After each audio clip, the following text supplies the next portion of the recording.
West Asia is on the brink of a wider war. Israel's military says it has struck Hezbollah targets deep inside Lebanese territory and in southern Lebanon. This following Israeli Prime Minister Benjamin Netanyahu's warning that Lebanon military will pay a heavy price for an attack in the Golan Heights.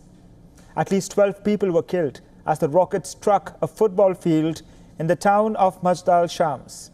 Authorities say all those killed were aged between 10 and 20.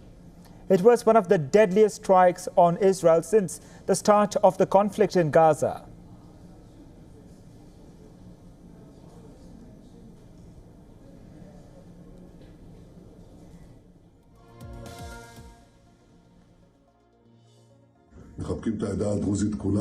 Since I was updated about the disaster, I have been holding continuous security consultations, and I have directed that our return to Israel be brought forward. As soon as I arrive, I'll immediately convene the security cabinet. I can say that the state of Israel will not let this pass in silence. We will not overlook this. Meanwhile, Iran has warned of consequences of Israeli attacks on Lebanon after Golan Heights attack. This despite Hezbollah denying any responsibility for the strike. In a written statement, the Iran-backed Lebanese group said, and I quote, "The Islamic resistance has absolutely nothing to do with the incident and categorically denies all false allegations in this regard," unquote. However, before reports of the strike emerged, Hezbollah had claimed responsibility for 4 other attacks, including one on the military headquarters of Hermon Brigade on the slopes of Mount Hermon, the base of which is around 3 kilometers from the football pitch. Meanwhile, Lebanon tried distancing itself from the incident, condemning all acts of violence and aggression against civilians. The Lebanese government said, and I quote, "Targeting civilians is a flagrant violation of international law and goes against the principles of humanity," unquote. It has called for an immediate cessation of hostilities. The United States, which has been leading diplomatic efforts aimed at de-escalation across the Lebanese-Israeli border, called the attack horrific. In a statement, the United States reassured Israel of its ironclad and unwavering support against all Iranian-backed terrorist groups, including Lebanese Hezbollah. Meanwhile, Republican presidential nominee Donald Trump condemned the incident and used it to attack the Biden-Harris administration. The savage Hezbollah terrorists struck these children with an Iranian precision missile. Dozens more were wounded in the attack, and sadly, the death toll is probably going to go very substantially higher. Our hearts go out to the families of these innocent children. No parent should have to suffer the terrible loss of a child at the hands of terrorists or anybody else. Today's attack on Israel cannot be forgotten, and it will go down as another moment in history created by a weak and ineffective United States president and vice president. They wouldn't have done this if I were the president. They wouldn't have done it. And they didn't. For more on this, we are joined by Helet Barrel, the former director at Israel's National Security Council.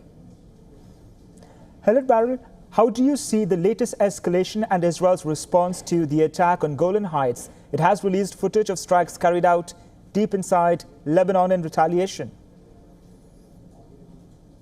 Well, I'm afraid this, to me, was almost inevitable. The fighting up north between Israel and Hezbollah has been going on for a very long time, and I think it had to be a matter of time before one of the sides made a mistake, miscalculated, most likely would have been Hezbollah, as we saw, and created a situation that required, a response required escalation, which is what we saw yesterday with the terrible tragedy up north in Majd al-Shams by the border between Israel and Lebanon. So the outcome itself, I'm afraid, was not particularly surprising. That something was going to happen that would cause escalation, I feel was inevitable. You talk about Israeli retaliation. I would state this the beginning of Israeli retaliation. Just attacking some targets, valuable as they may be, in the depth of Lebanon will probably not provide the kind of retaliatory answer that Israel needs to provide at this time. Right.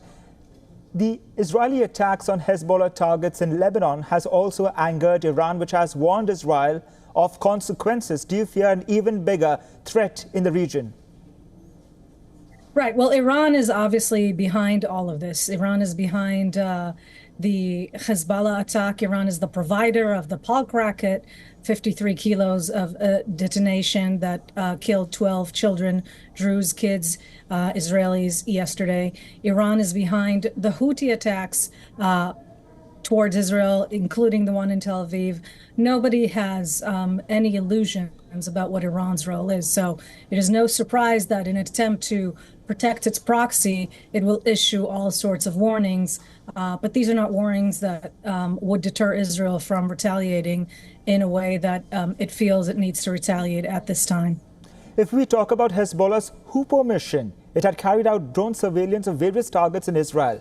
Do you see this attack as part of its wider campaign?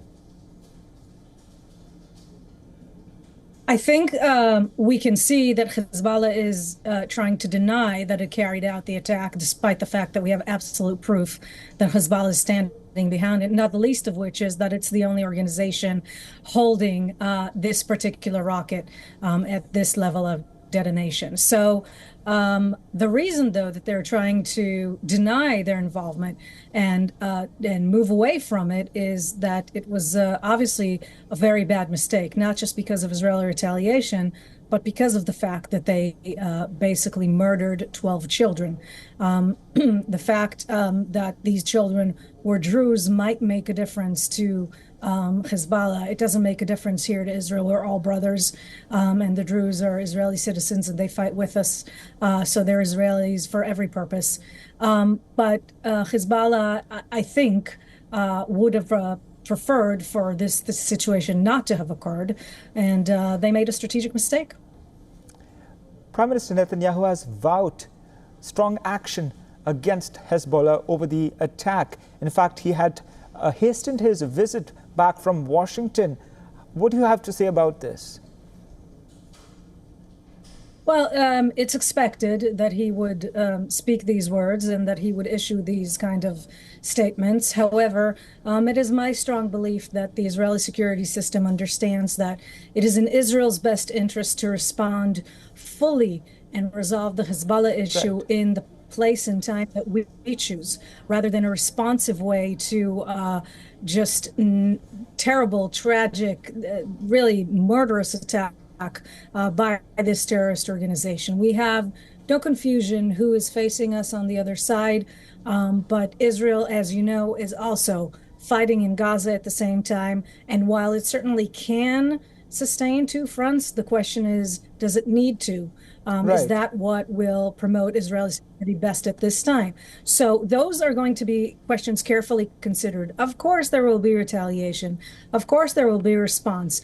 Will it escalate to the level of full war between Israel and Hezbollah? I don't think so. I hope not. I believe both sides want to avoid that. And mostly, I believe it's in Israel's interest to launch that war and secure its border at the time and constellation that it chooses, and not in a responsive way. Helen Barrell, thank you for joining us on the broadcast, giving us your perspective. Thank you very much.